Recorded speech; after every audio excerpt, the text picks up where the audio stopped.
د کورنیو چارو سرپرست وزیر الحاج خلیفه سراج الدین حقانی وویل ګڼ شمېر رغول شوي مدرسې او جوماتونه د دوی د ارواښاد والد صاحب د لاس نښې دي او د هغه له مرګ وروسته منبع العلوم او نور القرآن مدرسې ورته په میراث پاتې دي. ښاغلي حقانی زیاتوله د افغانانو د لسیزو ارمان چې سرتاسري امن او امان و د 100 کلن عظیم جهاد او قربانیو په برکت منځته راغلی او ولسونه په شمال، جنوب، شرق او غرب کې د ملي یووالي او ورورۍ ګډ سوله ییز ژوند تیروي. د هر افغان په ذهن کې دغه وه چې خدایه د موږ په دې مملکت کې امن راولې، خدایه امنیت راولې، دا جنګونه مشکلات دا ختم کې، خدای هیڅ نه غواړي په دنیا کې نور. دا د ټولو ارمان و. دغه ارمان الله جل جلاله موږ تاسو ته راکړو. څنګه یې راکړو؟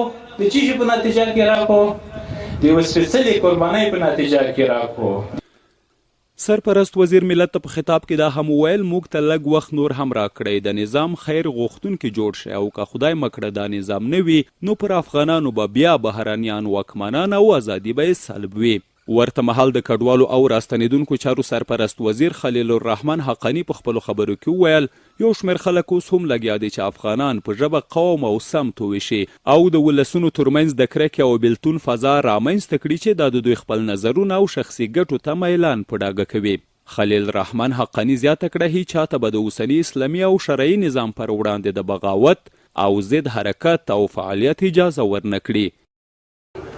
او خپل منځ کې یو خبره واورئ چې مخکې شیخ صاحب مسلمین شیخ صاحب وکړه د الله په خاطر چې قومیت پالنه، تنظیم پالنه او مشر پالنه دغه نه د الله په خاطر خودداري وکړئ.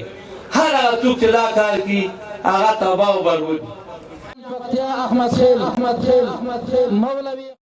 نوموړي همداراز په ولسونو داخل کې له بېځایه شوو او هېواد ته له راستنېدونکو افغان کډوالو سره د هر اړخیزې مرستې او لاسنیوي غږ وکړ.